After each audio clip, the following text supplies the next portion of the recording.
You guys remember what I said when you can get a chance to take a picture of somebody and make money off them? You definitely want to take a picture tonight on the red carpet with this cat and make money off him. Let's hear it for Henning Morales. Awesome. Thank you very much. All right, I'm going to go up. Excuse me. Did I give you the clicker? Do I need it? Do you need it? Can you do it back there? Yeah, you guys can do it. All right, how's everyone doing? How's everyone doing? That's a little bit better. Thank you. Thank you very much for the warm introduction. Thank you. Let's give a round of applause for Ken and Carrie Courtright. What a great event. What a great, fantastic event this is. And we've been putting on events, guys, for 9 years, and in the personal development and empowerment sector, revolved around entertainment, and we've produced a lot of events, and this is a fantastic event. I'm enjoying myself, and I'm learning a lot. Ryan, you were awesome. Is Ryan still here? That was great. I took 5 pages of notes. All right, so I'm going to go ahead and get right into why I'm here, and this is probably going to be something a little bit off the beaten track from what's been going on the past 24 hours. I'm glad that Ryan spent so much time on the concept of belief and the concept of the laws of association, because it really ties into my message and why I'm here. First of all, before we go any further, I would like to just recognize a couple of people that are here that are very important to our whole thing. First of all, we have a multi-platinum music producer in the room who's our consultant for music on the film, and also somebody who's a near and dear close friend for many, many years. He produced High School Musical, he produced Hannah Montana, Princess Diaries with Julie Andrews, all those guys. So I want to give you guys please give a round of applause for Drew Lane, right here in the corner here. All right, so, and he has a fantastic artist that's also agreed to be on the soundtrack, 17-year-old D-Ray. D-Ray is here also. There's D-Ray, there you go. Okay, great. We've got Miss Anna from Business Development. There's Miss Anna right there. There she is. All right. And Diana as well. Diana is helping with our marketing and PR. And I'll recognize a few more friends in a second. I just want to make sure we all knew who was here on the team and supporting and working together.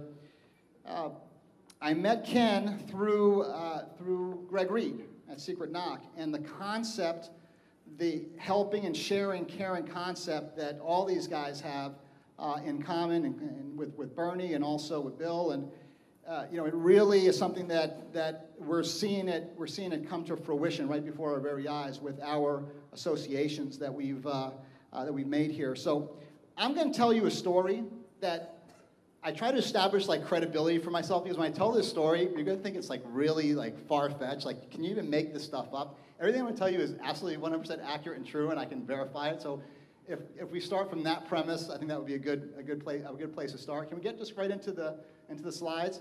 I'm going to tell this story with the help of some slides here and some. This is our book that I wrote here. This is called The Dirt Merchants. And this is the book. It's on hardcover, softcover, digital, on Amazon.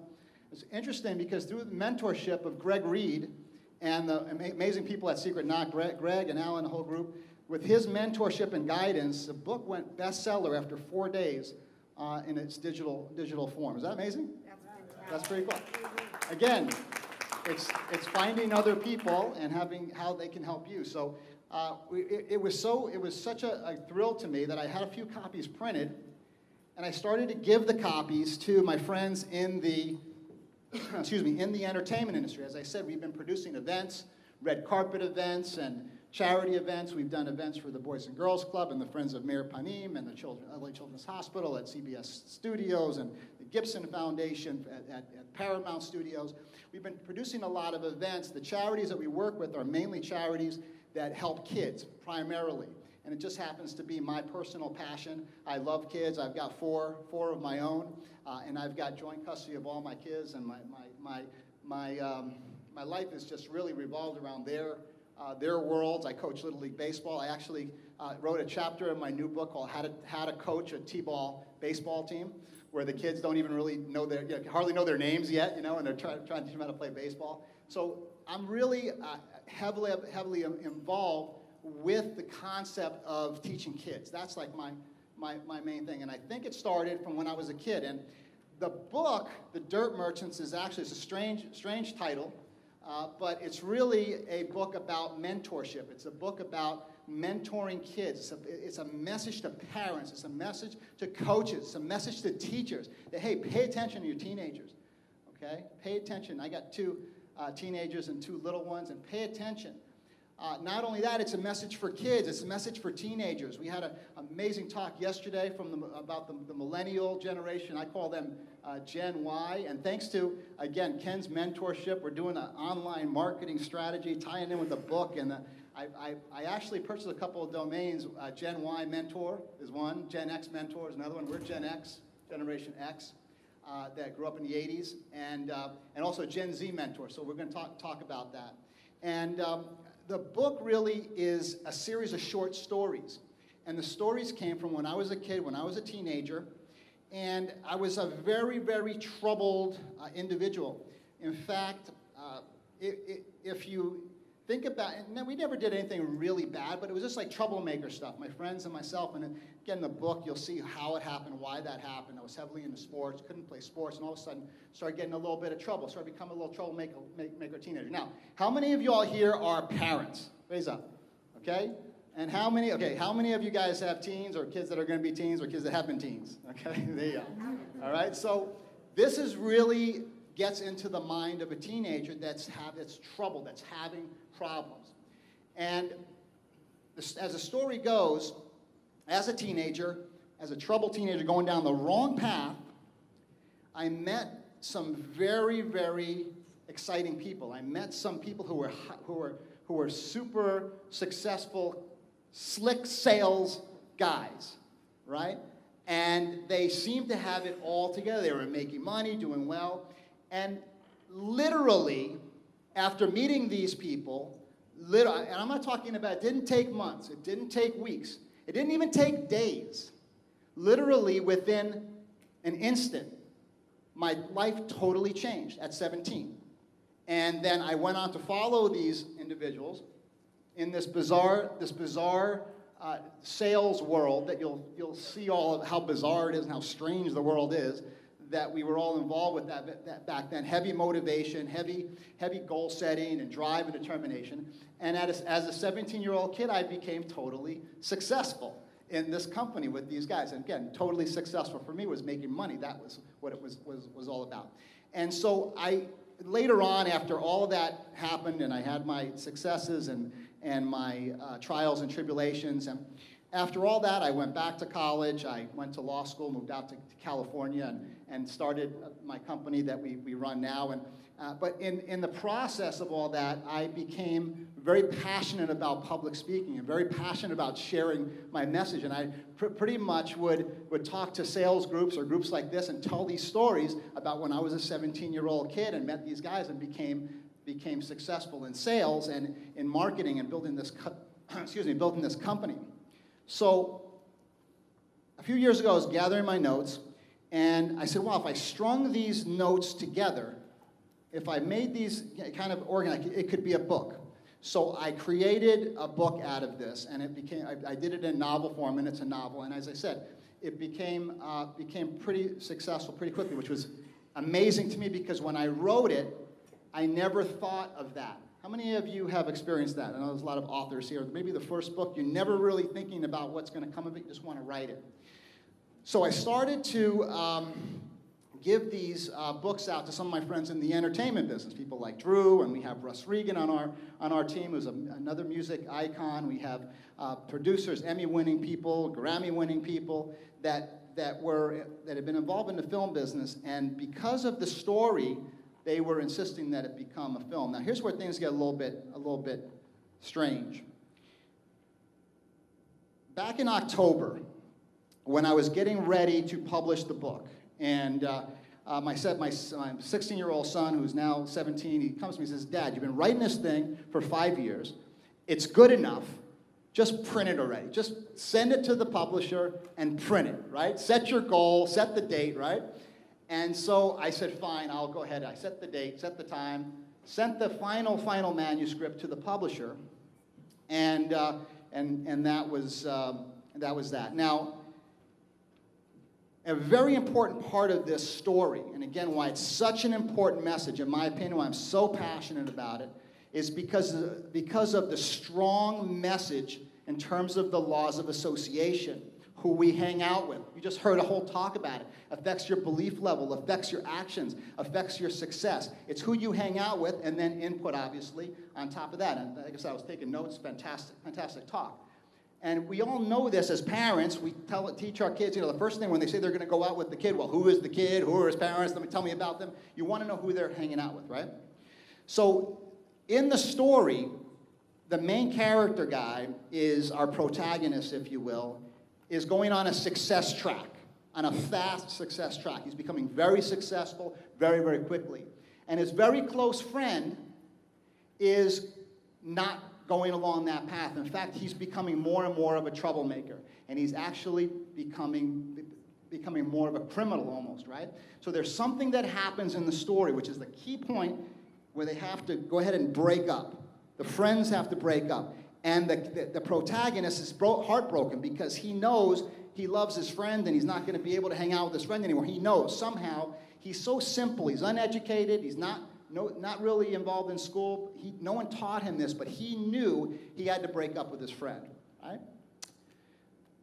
He also is sad because he doesn't have the words. He doesn't have the ability to convince his friend to get on a right path. He doesn't have a way to do it without it sounding like a goody two-shoes or like a nerd or like, he can't get it out. It's almost like when you're in that dream and you're scared from something and you're running from something and you try to scream. How many of you have been there, right? You try to, and it won't come out. He couldn't get the words out, right? So they break up. And in reality, it was actually something more scary that happened in reality for me to have to break up with my friend. And I completely cut off from those people. I never talked to them again. I never knew what happened. And in the book, you never hear what happens to that secondary character. In the book, it's the Brandon character. You never hear it because I didn't want to make something up. I wanted everything to be accurate. Now, I told you that I sent the manuscript to the printer, and they're getting ready to set the thing and whatnot. The day after, I get a phone call from that kid. After 25 years, not a peep, I get a phone call. And sure enough, he tells me a story. And after the initial shock, because it was like hearing from a ghost almost, I didn't know whether he was in prison or whether he was even alive or what had happened, right? He sounded good, and I got his story, and he told me his story. And sure enough, he became a criminal. In fact, he became a very successful criminal. He became the leader or the founder of a crime organization that were cat burglars. You know, the guys that rob houses. That's what he did. And they call them the James Bond Gang. And it's been going on for 25 years. You can Google it. If you guys got your computers, go ahead, just Google James Bond Gang. You'll see it all there. The guys from Teaneck and Englewood, right in that area around that time. My friend started that with his older brother, who was really scary. His older brother always scared me. I was very, very afraid to be even around that guy, and another guy. There's a whole story about how that happened. And he's telling me a story. He did that for a few years, and they were living the high life, and then he got busted, and then he went to prison, and then he had that experience for several years, and then he got out, and he tried to live a straight life. He told me that he married his childhood sweetheart, who I knew from back in high school, and they had a kid together, and he's trying to get on the right path. And then he became a plumber, and then the plumbing people, again, the plumbers, right? And then he did that for a few years, but he couldn't stay on the straight and narrow, and then he got busted again. They deported him back to Jamaica, where he's from originally, born in Jamaica, grew up in New Jersey, and then he snuck back into the country, and then he was living under a false identity, then he got busted again. sure enough, for 25 years, he's been living a life of crime and trying to get on the straight and narrow. And he said, I just got busted again. I got put in prison again, and for the last time, I got deported again back to Jamaica. Now I have to stay, and I call you.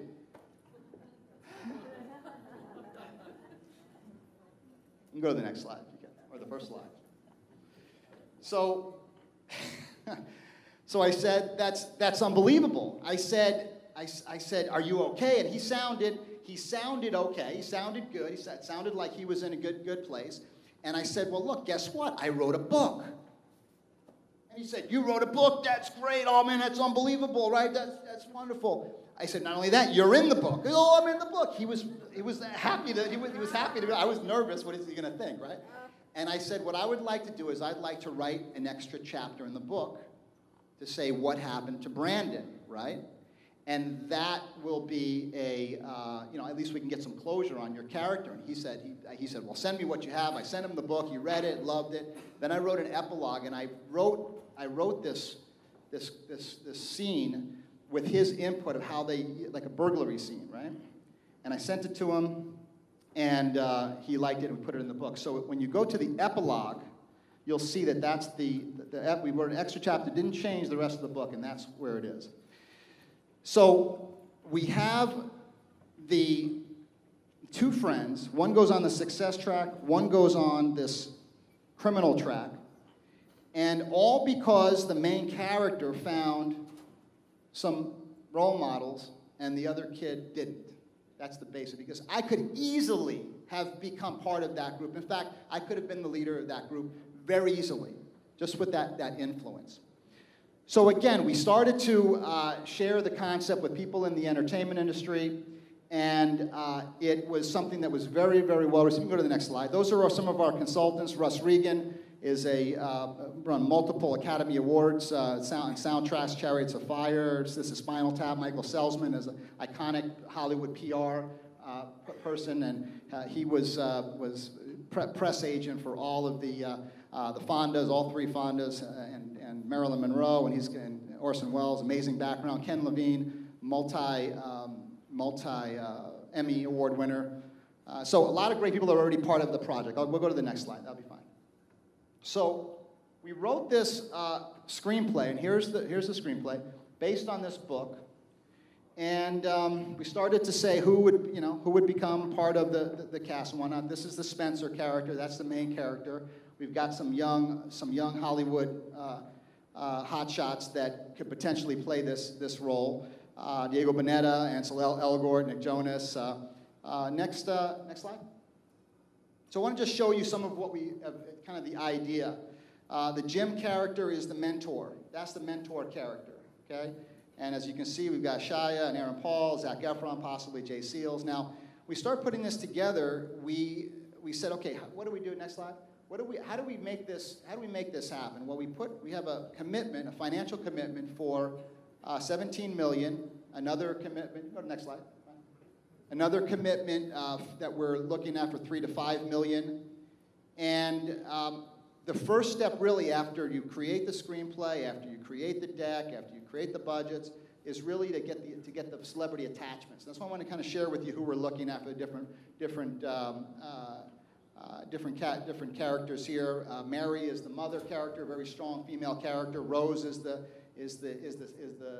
receptionist in the office there. Go to the next slide. Some very strong personalities. That's the father who's trying to tell the kid, you got to go back to school, you got to get an education, you're in business, and it's not right. And so, go next slide, please. And so, you can see who we're looking at. Timmy is the kid that Spencer works with to break the all-time sales record of this company. And they do it in a day, and they break the record. So Tim is a British kid. So we got Daniel Radcliffe and Dev Patel, Orlando Bloom. So these are some of the people we're looking at. Okay, next slide. And there's for the Brandon character, Jaden is our favorite for the Brandon character. Okay. So next. All right, and then here's the Diane character. Now here's where things get even more strange. When I was talking to my friend, who is based on the the branding, we based the branding character on. I asked him, because how many of you guys have Googled the James Bond gang? Raise your hand high if you Googled it. Okay, you see it there? Yeah. All the articles? Yeah, there was actually, it started in the late 80s, but they made an arrest in September for crimes dating back to the 80s. So this is something that's been going on for a while. I asked him, I said, they mainly went to the safes, they mainly took jewelry, and again, this ties into our theme here in a second. I'll bring it all back together. But I asked him, I said, did they ever use these model types to transport the diamonds to Europe? And he said, oh yeah, that's how they did it. They got the women, they're taking the diamonds. And I said, well, you're not going to believe this, but my girlfriend, who I went out with for 3 years, we broke up because I found out that she was a international diamond smuggler. And I found, this is where you guys say, absolutely no, it did not happen. We broke up over it. I was distraught. We had how can you do this? You're a criminal. We had a big argument. And sure enough, I found out that my ex-girlfriend, unbeknownst to me, that's the other guy. That's another guy. Yeah. So that's Cap Anderson. Yes, that's Cap. So unbeknownst to me, my girlfriend was working for my friend, my strange friend. He was stealing the diamonds from my other friends, and then he was bringing it to my girlfriend, who was smuggling them into Europe. All under my nose. So, as you can see, it's a very interesting story. That's Diane. Okay, your Windows is restarting. What happened? What did we do? This isn't good. All right. I don't even want this one. No.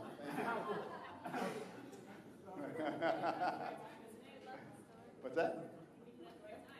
Right time. All right. So here's where it all ties in. So. First of all, I'd love for you guys to pick up the book. It'd be an honor to have you guys read it. But as importantly, when Ken and I talked about what we could do together, I started to pull out, there's a motivational speaker in the book called Banda. And Banda is an older guy that's training all these young sales hotshots. And Banda is the future me. Banda's me in the future, right? So I basically what I would tell these kids today. And so we took some of these speeches and we created little articles on them, and Ken is running them through his machine around the world. Get these articles out there on dirt merchants. And he says, well, you guys are putting together this budget for the attachments to bring on these stars. Oh, okay, thank you, great. We can get back to where we were. Great. Why don't you mention that to the group here and see if any of this group would like to be part of the executive production side of the film and possibly be involved in the financing of the attachments budget. We teamed up with a nonprofit organization called From the Heart, which is a 25-year-old company, organization, nonprofit that helps filmmakers with strong visions and with social causes. And through this nonprofit, this investment is 100% tax deductible. So it's a $300,000 amount. That's what we need to attach all the stars, and that's what gets everyone going. You see some of the films we're comparing to. This is a young market, the Hunger Games market, the Fault of Our Stars, that marketplace, perfect. And all of these movies that are geared towards kids do very, very well because kids are running the show. You can leave it right. You can go to the next one. All right, that's perfect. Okay, great. So here's where we are. We have a fantastic book, in my opinion, and a lot of people's opinions. We've got the makings of an incredible movie, and it's got 2 sequels already built into it, as you can see, because we just talked about the beginnings of the James Bond gang. By the way, we have the rights to the entire story, secured the rights to the whole James Bond gang story. It's never been told. Okay? You have the beginning of hip-hop music in the 1980s and new wave music and punk music. I've got music icons working with me like Drew and Russ and working on the soundtrack, and we have a lot of great elements. So we just wanted to bring it out. If we can do something with you guys, great. If not, it's fantastic. I'm going to be here all day, take pictures with you guys on the carpet, invite you guys out to our events in Hollywood, and we just thought it would be cool if you guys could hear, the message and see, where we were coming from on this. The way it ties in, everything else going on this weekend ties in several ways. First of all, once we get this thing really rolling, right now we're just doing kind of dipping our toe in the water with some marketing ideas. But once we get this green lit, we're going to do an internet campaign like no other. And the message is going to be, as we said earlier, pay attention to these kids, especially when they're teenagers.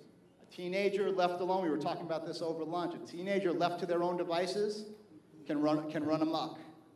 You know? And a teenager that just gets a simple message at the right time, he completely turn his life around. And that's the message, and that's where we're going with it. So I'm going to go ahead and leave with one little tidbit from Napoleon Hill. Heard a lot about the power of belief, and I'm glad that Ken shared his story about how much personal development he read early on with Brian Tracy and Zig Ziglar and all those guys. And I'd like to just share with a 30-second deal from Napoleon Hill, if I may. Will that be okay with you guys? All right, so you guys maybe want to meditate on this or think about it or just the words and really helped me early on when I was trying to figure out how to develop the confidence I needed to go ahead and pursue my dreams. And it's a self-confidence formula by Napoleon Hill, and it goes like this. I fully realize that no wealth or position can long endure if not based on truth and justice. Therefore, I will not engage in any transaction that does not benefit all whom it affects. I will succeed by attracting to myself the forces I wish to use and the cooperation of other people. I will cause others to believe in me because I believe in them and in myself.